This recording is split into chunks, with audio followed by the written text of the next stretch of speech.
Let's talk a little bit about pricing models. Yes. What's some of your thoughts on that in terms of like the pricing, whether it's the front end in terms of the online course, the even additional upsells, what have you? Like, what's some of your thoughts on pricing models?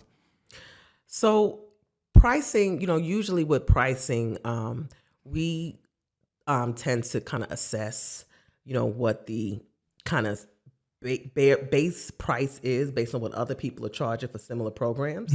So just to see how, make sure we're somewhat competitive, but at the same time, also pricing based on the value, based on what is the outcome of what people are going to gain from this training. Is this training going to give them some kind of certification that then automatically positions them for another, career or contract out, so it just depends on what the expected outcome is.